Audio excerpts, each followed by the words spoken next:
Oh yeah, that would definitely be back home at my Muslim's house, or grandpa at Muslim's Cree for grandpa. So it's also the area where he has holds his sweats, or his sweat lodge. So it's on reserve back home. Back home, Hermitskin Creation. You're driving down way at the end of a gravel road, and you're the last turn off, and you kind of you go over the hill. You see his big house on top of this hill over here, but on the right there's a river, Battle River, and the river it's really calm. It's so calm, and in this area, like deer run through.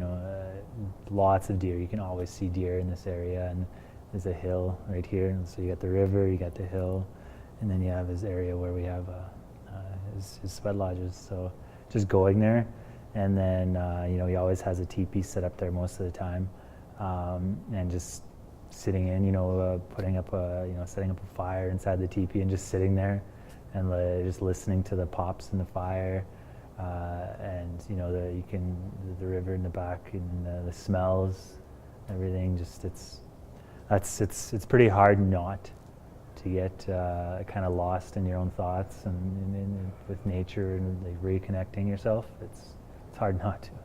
My hands upon our Mother the Earth. Whether it's in a tree that's just outside the doors, if it's just being able to touch and being connected. I mean, that's that special place. And if I look at anything that's really special about where do I feel most connected, is all of nature. And my strong belief is that we are nature. And the privilege is that it doesn't matter where I go in this, if I travel the world, I'm always home on our Mother the Earth. So that connection is always innate with me. I don't have a special place to where I go, although there are sacred sites I'll go to at times.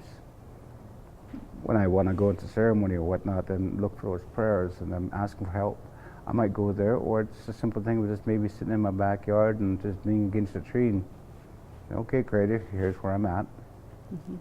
And just getting grounded there. And that's the area I go to. For me, I love going out to Kananaskis.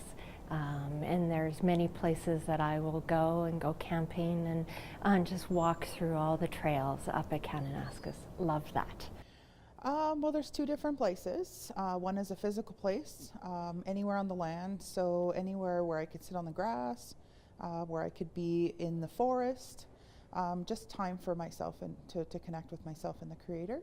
And then the other place is more of a spiritual place, and I do that through my smudging. So when I am feeling challenged, or if I'm going through some hard stuff, then I'll take out my smudge wherever I'm at. I always travel with my smudge, so when I go to stay in a new place, I'm always cleansing that area and filling it with the good energy.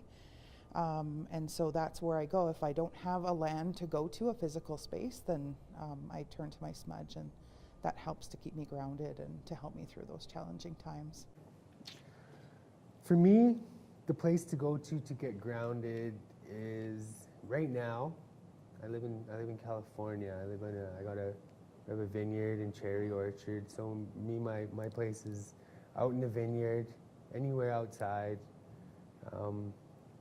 It's amazing. I'm so thankful for where I'm at, and you know what? Traveling around to big cities makes me appreciate my life so much. I live a really simple life on the farm, and it's amazing. That's my safe place to go. My go-to place to connect anywhere in nature. It doesn't matter where I'm at. Just to go outside and to get out of the city. Or if you're in the city, go down by the river or anywhere. I have a couple of places.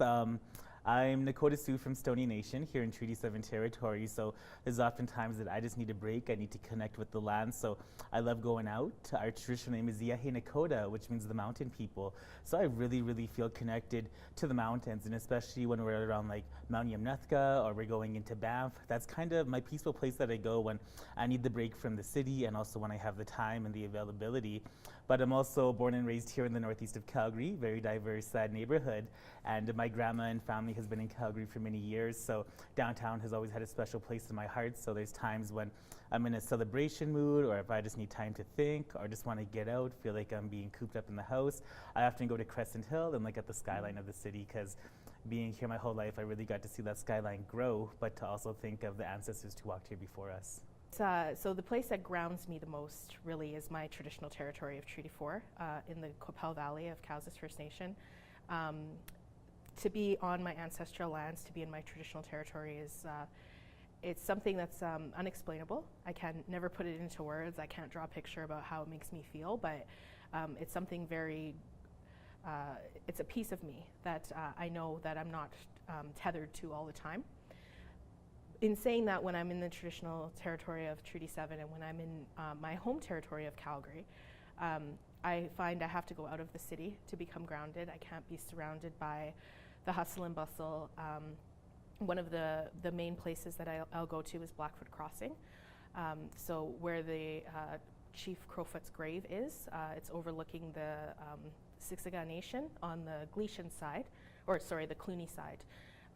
And it's a very humbling, grounding place. I go there when I'm feeling, when I can, first off, because it's outside of the city limits.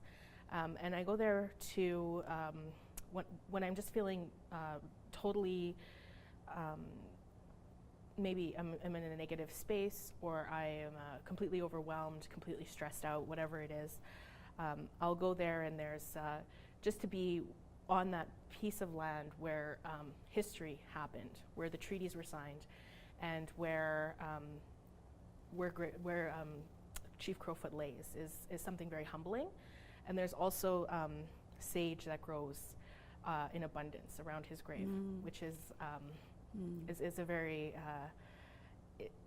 unexplainable thing to see and to experience. So when I do have that time, that is where I go. And then other than that, if I live in Southwest Calgary, so Elbow Falls is a place I go often to just resurface, reground, and connect with my surroundings and connect with nature. Water has always been healing to me.